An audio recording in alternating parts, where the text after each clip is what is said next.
Welcome to Grinning Goat's Lightforge Arena tier list valuation stream for the Saviors of Uldum.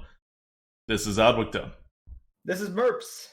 I like to believe that we've become more efficient with this.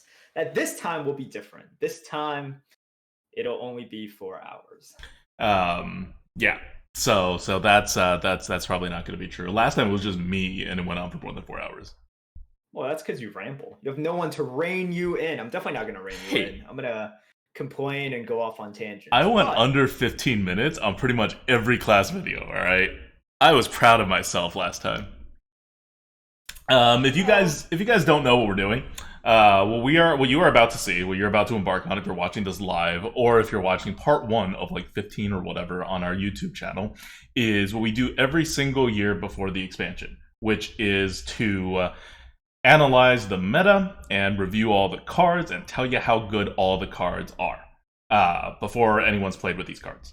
Which isn't true. People have played with the cards now. Blizzard gives people like early access now in a way they don't used to. But we never had early access, so we just map the cards out and we think about the cards.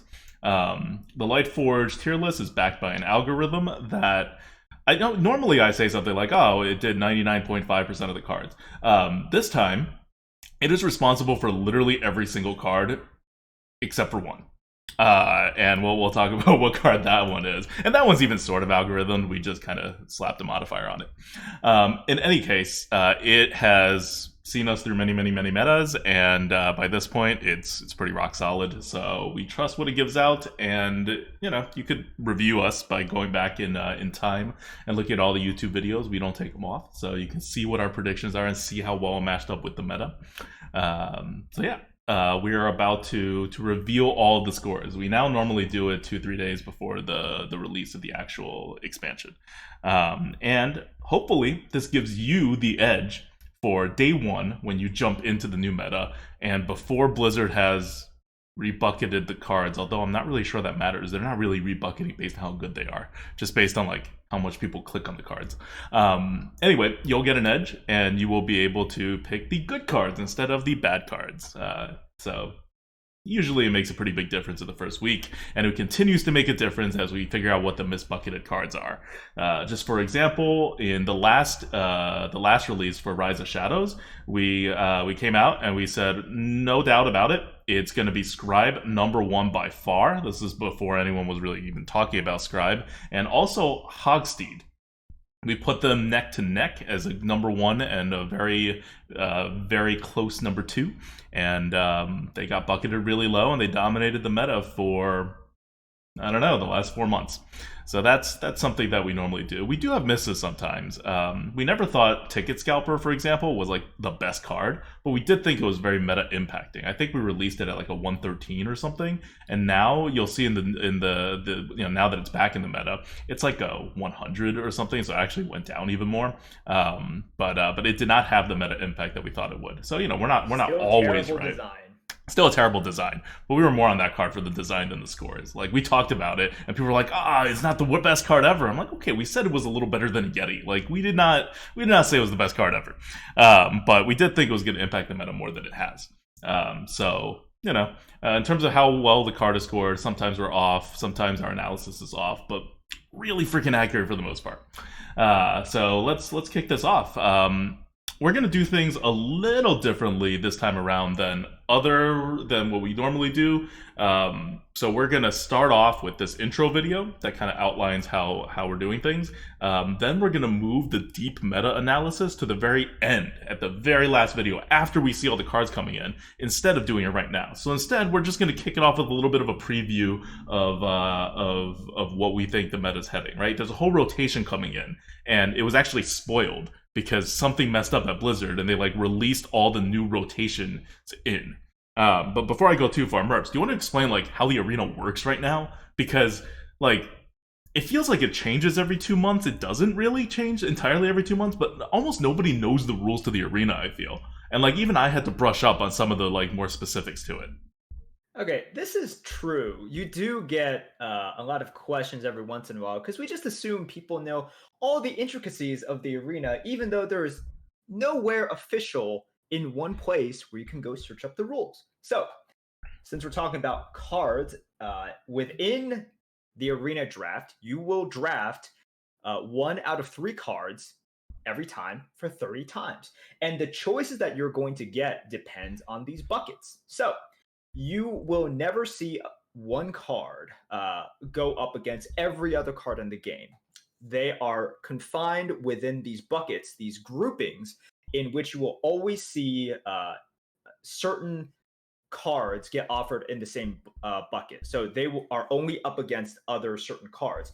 And the goal of Blizzard was to make sure that similarly, they at the very beginning, similarly powered cards went up against other similarly powerful cards to give you a real choice. It's a little bit different now. Their goal is to have tough choices for the average player. So 3 cards. Yay, average players. I know. 3 cards that the average player would think I would be equally happy, or I would have a difficult time sort of picking against any of these, given these 3. So that is a simplistic way of how you need to look at drafts. So when we talk about these scores and we talk about these cards, one of the most important things to consider is not how good the card is in a vacuum, and not even in a vacuum, like how good the card is compared to every other card in the game, because that is just not practical. It's not applicable, because the only thing that really matters when you get into the draft is how good is the card when you compare it to the bucket, to the grouping that the card belongs to. Because if you look at our tier scores, goes anywhere from 0, or really like the low 20s and 30s, to cards that are 200 and above, right? A card that is like a 110 might be a slam dunk pick if it is in the last bucket, because that is a above average card. Unfortunately, it is not always a slam dunk pick, because there are many cards at around 110 in the last bucket. There are, but it is just an example of which you can see a 110 score with something that is a score of like 20 and 30. And similarly, there are cards in the very top bucket where you would expect to see the premium of premium cards, and a score of, let's say, 125, which is pretty good, is really, really bad when you put it into the top bucket, because that's typically where 160 plus cards reside. So that is the most important thing to keep in mind. So there are scores in a vacuum, and there are scores relative to its bucket. Yep. So with this system, what Blizzard's able to do, sometimes on purpose, sometimes just kind of what happens, they're able to take cards entirely out of the meta. So usually cards that average players don't like to pick because it doesn't feel good, like Grinning Banshee was a very good example, where it milled your own cards and people didn't like that, and it, I guess, didn't feel powerful enough, even though it was one of the best neutral cards in the game. It just got moved down to the 7th bucket, despite performing really well no matter who took it. Like, if you played Grinning Banshee, which is a 4-mana 5/5 that mills your own cards, you may not like it. You may feel terrible, but you're still going to win, because it's not difficult to play. But Blizzard's not using win rates. They're using pick rates. So it got relegated to the 7th bucket. There are offering penalties on the 5th, 6th, and 7th buckets that go down more. So the 7th bucket is seen less than half the time than it should. The 6th bucket is seen somewhere between half and it's probably like around 75%. And the 5th bucket is seen around like 87%. Of what a regular bucket is seen. Conversely, at the very top, the top half of a bucket is seen half the time. So it's where Blizzard can also shove things that it doesn't want to see in the arena too often, like just overpowered stuff like Flame Strike, right? Like that's up there. And other times Blizzard puts cards in there that we don't really know why, but it's up there. Like Swipe is up there. Swipe's a pretty fair board clear these days. Very good, but a pretty fair board clear. And it's in the top half of the bucket. And so these things are tools that Blizzard can use.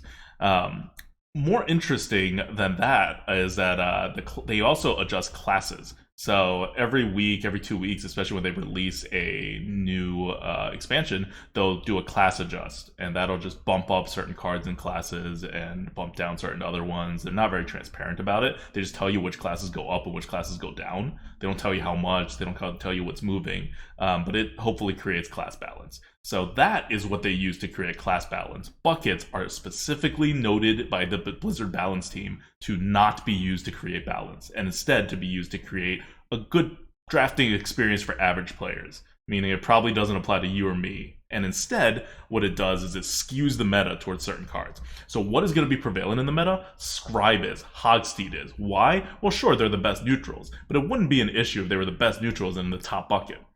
The issue is they're the best neutrals and they're in the 4th and 5th buckets. And that is where the problem is. And that is why you saw Scribes everywhere in the last meta, and you saw Hogsteeds everywhere in the last meta. And to Blizzard, that is not a problem.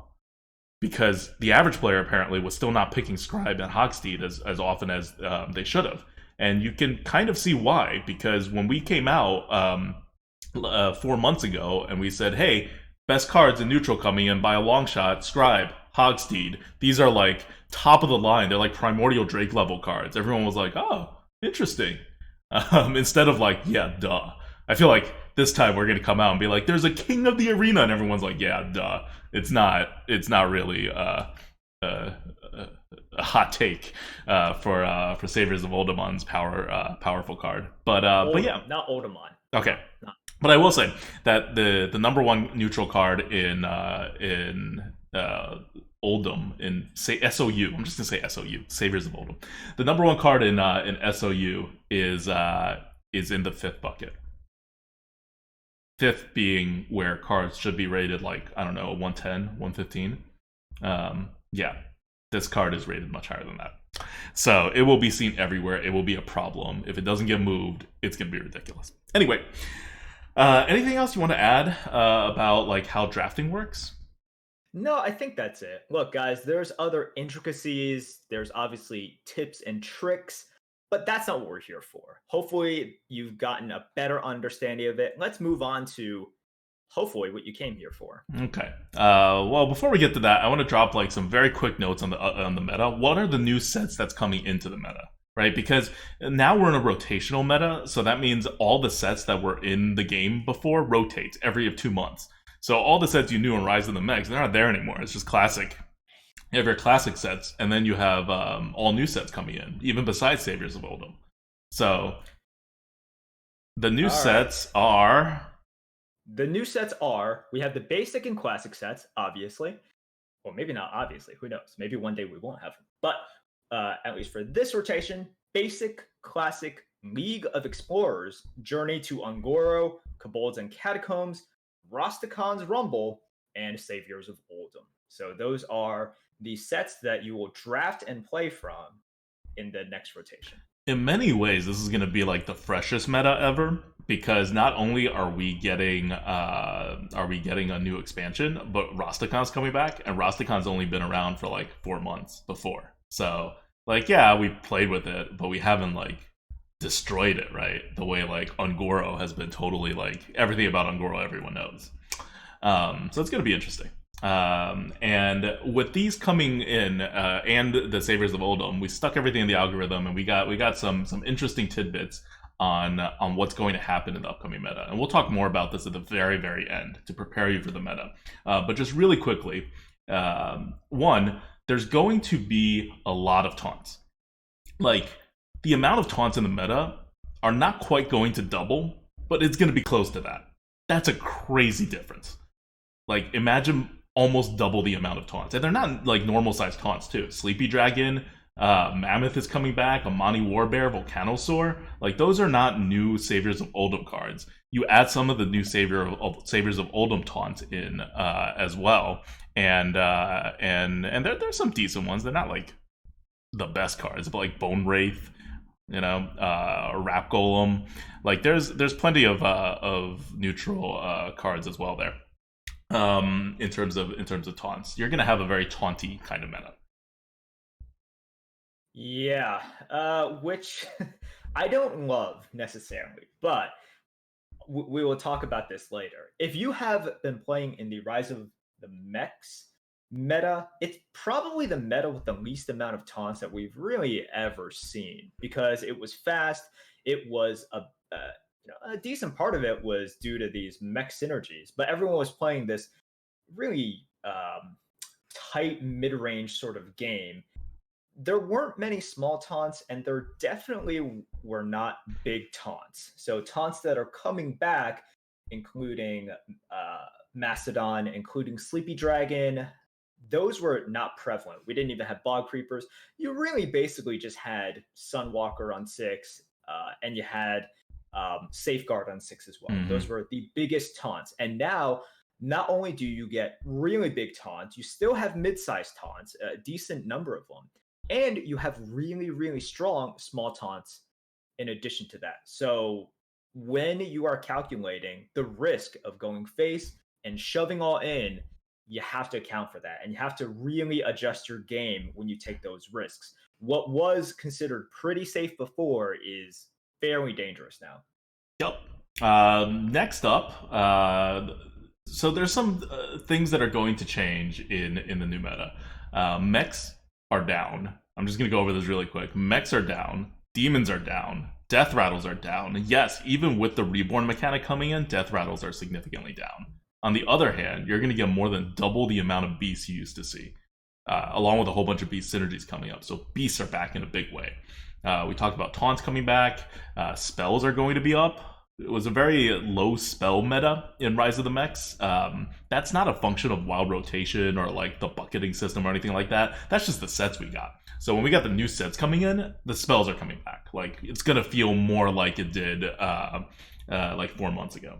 And finally, elementals are back from Ungoro. So we hadn't seen elementals in a while be relevant. Dragons are back to a normal level, not like a ridiculous level, but there was no dragon stuff in Rise of the Mechs, and now we're gonna have dragons again in a normal way.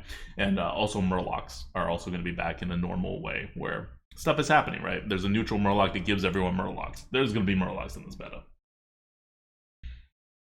Yep. So you're definitely. Oh, our good buddy Dragon Slayer. Right? Dragons are back, and so is Dragon Slayer. Yeah, I know. Dragons are back, and so is Dragon Slayer, which is, man, who doesn't love just getting completely obliterated to a card that you can never, ever play around? Galaka Crawler's back in case you have a pirate. Sure missed these mechanics. Yeah, so that's kind of where it is. I also want to talk about the curve, right? And especially the early curve, where in Rise of the Mechs, people really established themselves early onto the board. There was a large amount of tempo early on. But when you sort of see the amount of initiative, the amount of taunts, the amount of just powerful early game stuff, and also reactive cards that are available to classes now, there are definitely options for you to start on 2 pretty powerfully with like Stubborn Gastropod. But you also have a ton of great 3-drops. And the 3-drops is really where it's at. Because if you remember in Rise of the Mechs, the power turns were really 2 and 4. And we were saying 3 is the void. That's the hole where, sure, there's some powerful cards, like maybe you get to draft an Ogre Brute. Maybe you're able to get something decent like a Scarlet Crusader. But otherwise, you're really counting on class cards and sometimes just an anti-tempo turn on 3. But now the strong neutral 3-drops are back. You have Basilisk, you have Wasp, Egg Napper, Tar Creeper, the Dragon Slayer that we were talking about. It's a vanilla 3-drop as well that's offensively statted.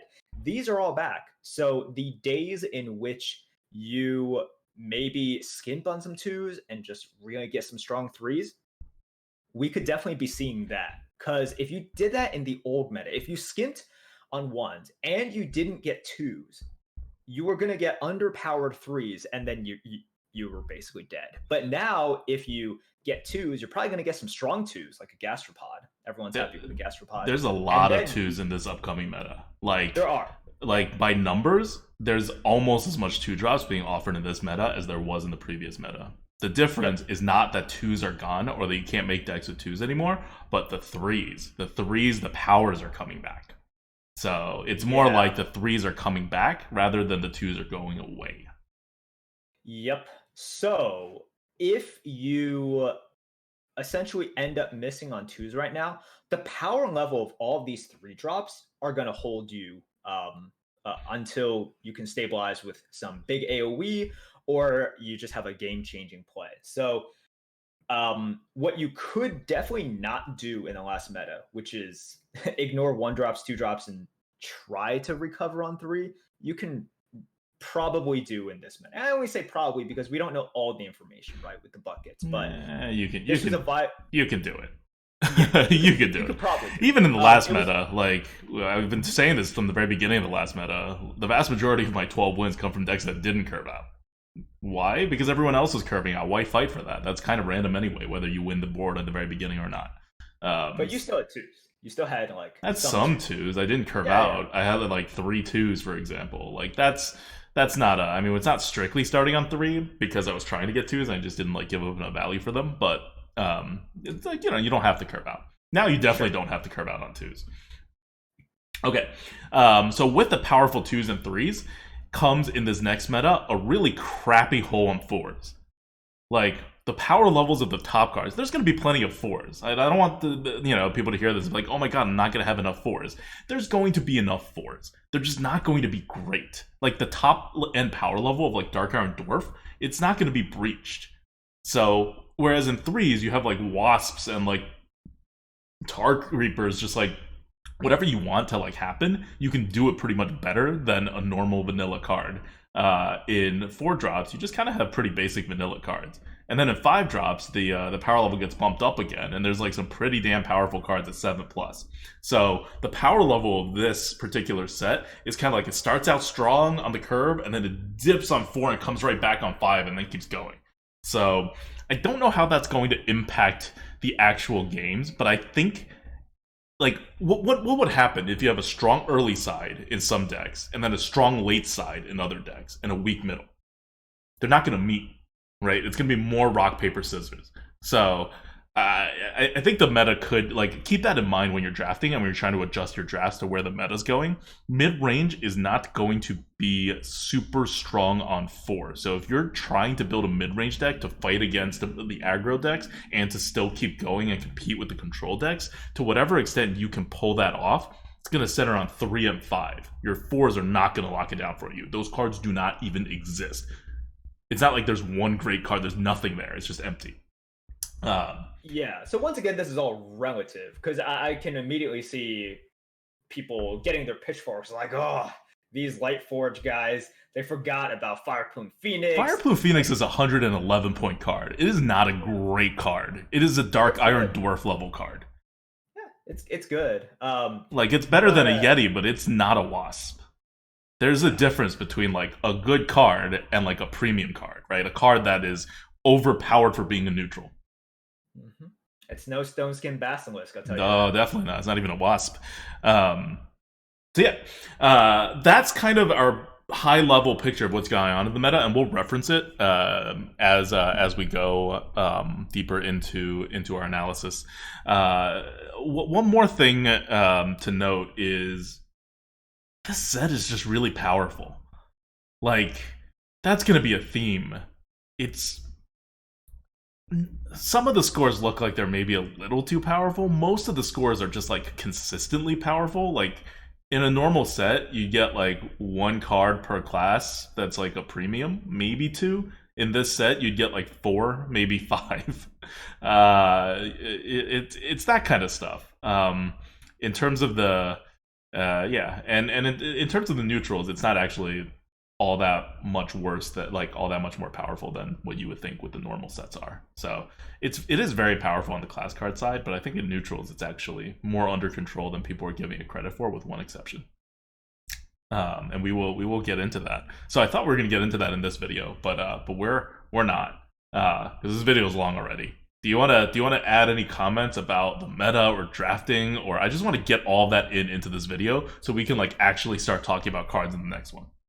No, I think that's good for now because we're going to do a meta wrap up at the Yeah. end, right? Where we actually talk about the meta. So I think that's good for now. Okay. Okay. So this is where we leave you, and we're going to yep. This is where we leave you with the meta. We're going to jump into the cards in the next video, and yeah, you're going to see all the neutrals and then the classes going from the top to the bottom of the current HS replay win rate list. And then make sure you tune into the very last video, which will be the meta wrap up. Okay, we could not do this by ourselves. We're about to embark on this like epic 6 hour long nonstop recording / live streaming session, and I want to give a shout out to our supporters. Definitely the whole mod team here on Twitch, making sure things are good whenever we stream. David Attenborough says our YouTube manager, who will be uploading these onto YouTube the next day. Staying up late to get that done.